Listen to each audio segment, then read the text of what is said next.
Welcome to this short explanatory film on the role of the supervising pharmacist, produced as a tool to help give a clear understanding of the roles and responsibilities of a supervising pharmacist. Every retail pharmacy business is required to have a supervising pharmacist in whole-time charge. This pharmacist is personally responsible for all operations carried out in the pharmacy. This film has been produced by the Pharmaceutical Society of Ireland, the regulator of the profession of pharmacy in Ireland, and is intended to complement the film previously produced on the role of the superintendent pharmacist. The film aims to assist supervising pharmacists in the appropriate discharge of their responsibilities, as well as promoting a greater understanding of the role of the supervising pharmacist.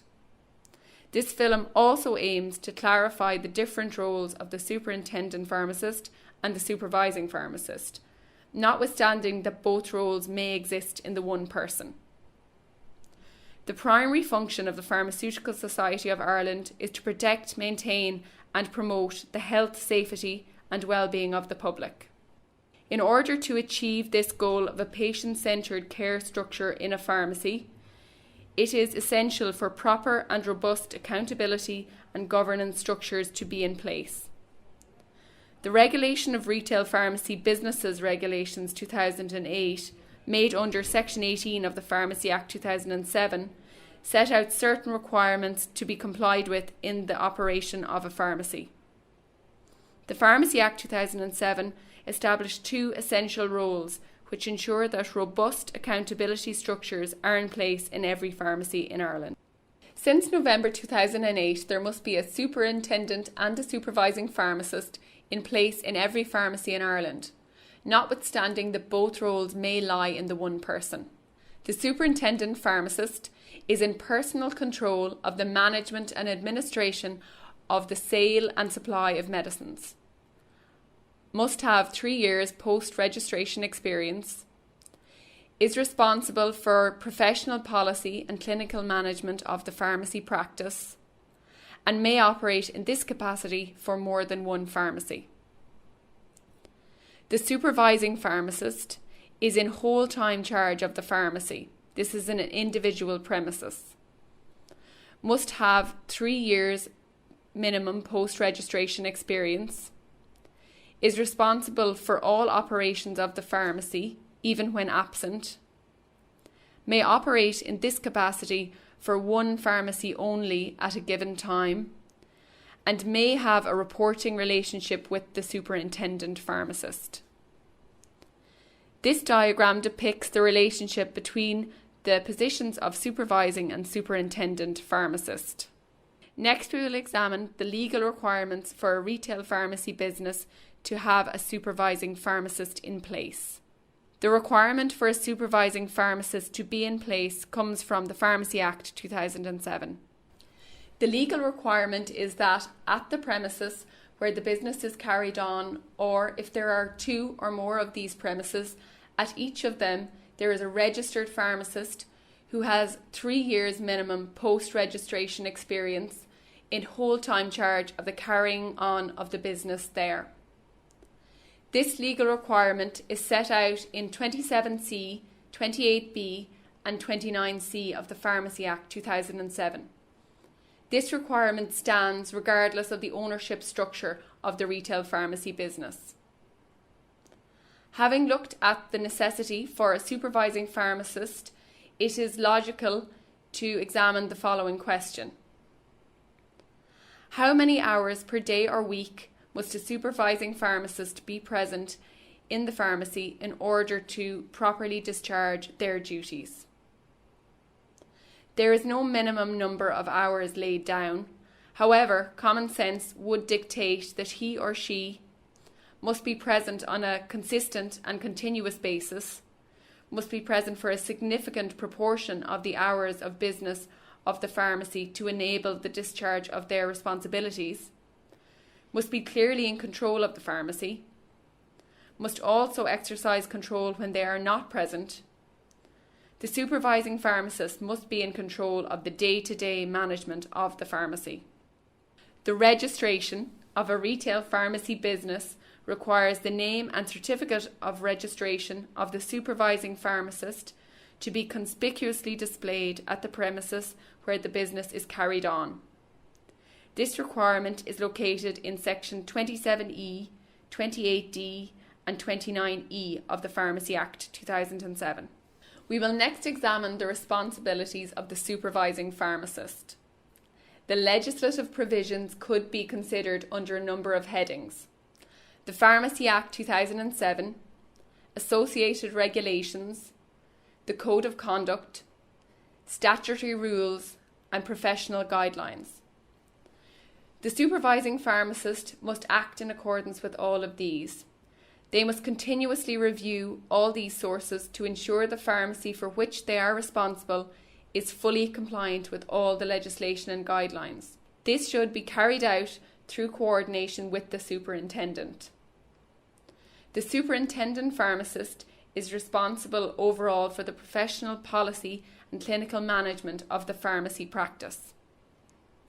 It is recognised that the superintendent may be responsible for a number of pharmacies, and in this structure the responsibility falls to the supervising pharmacist to ensure that the wishes and intentions of the superintendent are carried out in the pharmacy for which they are personally responsible. In order to confirm the role and position of the supervising pharmacist in the pharmacy structure, let's look at the main points relating to the supervising pharmacist again. The supervising pharmacist must have a 3-year minimum post-registration experience, be in whole-time charge of the pharmacy, this is an individual premises, is responsible for all operations of the pharmacy, even when absent, may only operate in this capacity for one pharmacy, is part of the permanent structure of the retail pharmacy business, is a pharmacist to whom all other pharmacists and staff refer to in the course of their activities. In the proper discharge of this role, there are certain duties that fall under the responsibility of the supervising pharmacist. The supervising pharmacist must exercise appropriate supervision of the sale and supply of non-prescription medicines, or ensure that such sale and supply is carried out under the personal supervision of another pharmacist. In accordance with Regulation 10 of the Regulation of Retail Pharmacy Businesses Regulations 2008, the supervising pharmacist must ensure that adequate counselling is provided on the appropriate use of a non-prescription medicine being sold and supplied in the pharmacy. The supervising pharmacist must exercise appropriate supervision of the sale and supply of prescription medicines. In accordance with Regulation 9 of the Regulation of Retail Pharmacy Businesses Regulations 2008, the supervising pharmacist must ensure that appropriate review takes place with the patient or their representative in the dispensing of prescription medicines. The patient should be aware of this review process. The supervising pharmacist must ensure that there are adequate staff, equipment and procedures in place for the appropriate supervision of the sale and supply of both prescription and non-prescription medicines to take place. The supervising pharmacist must be in control of the overall day-to-day management of the pharmacy. The supervising pharmacist must ensure there are robust pharmacy-specific policies and procedures in place in order to ensure that they are able to discharge these duties at all times. The supervising pharmacist must facilitate pharmacy staff training, which would include promoting an awareness of circumstances necessitating referral to a pharmacist, such as the sale of non-prescription medicines liable to misuse, for example CD5s. The supervising pharmacist must ensure that all medicinal products are sourced from an authorised supplier. They must also ensure that out-of-date products are appropriately segregated and disposed of, to mitigate the risk of these products being inadvertently dispensed. The supervising pharmacist must also ensure that all medicines, including veterinary medicines, are stored appropriately in the retail pharmacy business. It is the responsibility of the supervising pharmacist to ensure the pharmacist duty register is accurately maintained. The PSI publishes and makes available a duty register for this purpose. In ensuring the maintenance of this duty register, the supervising pharmacist must ensure that the pharmacy for which they are responsible is appropriately staffed at all times, even in their absence. The supervising pharmacist must ensure that all pharmacists employed in the pharmacy are included in the register of pharmacists kept by the PSI, are fit and competent to practice, and are unimpeded by any health issue in respect of practice. The supervising pharmacist must also ensure that all professional activities of the pharmacy are carried out by or under the personal supervision of a pharmacist at all times. The supervising pharmacist must carry out whatever other duties and reviews as are required to ensure the effective management and supervision of the pharmacy for which they are personally responsible. In order to determine if the supervising pharmacist is discharging their duties in an appropriate manner, it is necessary to ask the following question. Is the supervising pharmacist in control of the pharmacy? The supervising pharmacist should manage, control, and supervise all professional aspects of the retail pharmacy business. All professional activity in the pharmacy must conform to all legislation and to standards and guidance as published by the PSI. This is the direct responsibility of the supervising pharmacist. The supervising pharmacist must ensure that there are adequate policies and procedures in place specific to each retail pharmacy business to regulate the professional activities of the pharmacy. The supervising pharmacist must be able to demonstrate that the policies and procedures of the superintendent pharmacist are implemented. The supervising pharmacist must ensure that standard operating procedures are in place and consistently operated and reviewed in order to demonstrate how he or she exercises control on processes and procedures in the pharmacy when they are not there.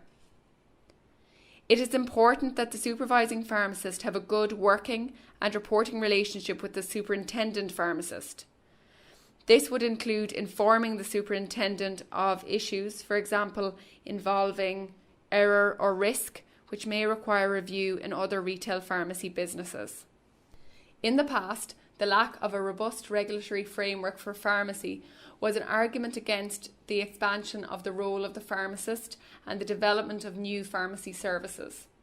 Successful implementation and demonstration of the regulatory system will facilitate these developments, underpinned by continuing professional development in cooperation with the recently established Irish Institute of Pharmacy. The roles of superintendent and supervising pharmacist are integral parts of the regulatory framework. The requirement for a patient consultation area facilitates the development of the role of the pharmacist and the progression of the profession. This requirement comes from the Regulation of Retail Pharmacy Businesses Regulations 2008. The pharmacy owner shall provide a separate and designated area conveniently located within the pharmacy premises so that a pharmacist may review and discuss in private with the person for whom a prescription has been issued or with the carer of such a person such matters relating to the medicine therapy as either of the said persons may request or as the pharmacist in the exercise of his or her professional judgment may deem necessary. The PSI has published guidelines on the patient consultation area for pharmacists and pharmacies. This robust framework of legislation, premises and accountability has allowed for the development of additional services in a pharmacy environment. The rollout of the seasonal influenza vaccination service in pharmacies over the past 2 years has shown the importance of the role of the supervising pharmacist in the daily supervision of the services provided in the pharmacy under his or her control. The requirement in the Regulation of Retail Pharmacy Businesses Regulations 2008 4.3 for a patient consultation area has led to the opportunity for pharmacists to carry out extended professional services, for example, seasonal influenza vaccination services. These extended services must be appropriately managed. Extensive policies and procedures should be in place to cover all aspects of these additional services in order to ensure that legislation and PSI guidance are complied with at all times and that the supervising pharmacist can demonstrate their ability to supervise the activities of the pharmacy even when they are not there. PSI guidance supports the supervising pharmacist in ensuring that best practice is being carried out consistently in their pharmacy in the interest of public health and safety. When guidelines are issued by the PSI, the supervising pharmacist should work with their superintendent to ensure that the pharmacy is fully compliant with the guidelines. Policies and procedures should be amended as necessary to reflect the detail of the guidelines and current best practice. There should be a continuous review process in place for all policies and procedures, involving cooperation between the supervising and superintendent pharmacists. The PSI checklist for a pharmacy inspection is extremely useful as an audit tool for both the superintendent and supervising pharmacists. In the course of the policy and procedure review, which should take place on a regular basis, it is also useful for the supervising pharmacist to ensure that the pharmacy that they are in control of is in compliance with legal and professional requirements from the point of view of a PSI inspection. The checklist is available on the PSI website. We would next like to examine the issue of succession planning. Changes in the name of the superintendent and/or supervising pharmacists in a retail pharmacy business must be notified to the Pharmaceutical Society of Ireland. Given that the nomination of these two positions are conditions of registration of a retail pharmacy business, the pharmacy owner and the pharmacist holding these positions must be mindful of the need for an orderly transition. Therefore, succession planning is an important issue for the supervising pharmacist to consider. Succession planning ensures attention to risk management, legal compliance, and continuity of patient care. The supervising pharmacist, together with the superintendent, should reflect on who is likely to carry on the business on their departure. He or she should outline in the succession plan the legal requirements for a supervising pharmacist in order for a retail pharmacy business to operate. The supervising pharmacist should outline the minimum requirements and competencies that a person succeeding them must hold. The PSI must be promptly notified of any such staffing change. Finally, let's take a brief look at the accountability structures in a retail pharmacy business from the perspective of the supervising pharmacist. The Pharmacy Act 2007 sets a structured accountability framework for the pharmacy owner, the superintendent pharmacist, and the supervising pharmacist. The pharmacy owner must facilitate the supervising pharmacist in fulfilling their role through the action of the superintendent. The pharmacy owner must provide necessary support and resources to the supervising pharmacist in order for them to adequately fulfill their role. In order for appropriate management and consistent patient care to be achieved, the supervising pharmacist needs to utilise reliable reporting structures to work effectively with the superintendent pharmacist. As the pharmacist in whole-time control of the pharmacy, the supervising pharmacist has ultimate responsibility for the day-to-day running of the pharmacy. Having watched this video, you should now be able to answer the following questions. Who is the supervising pharmacist? Why are they necessary? What do they do? Are they in overall control of the pharmacy for which they are responsible? How can they demonstrate this?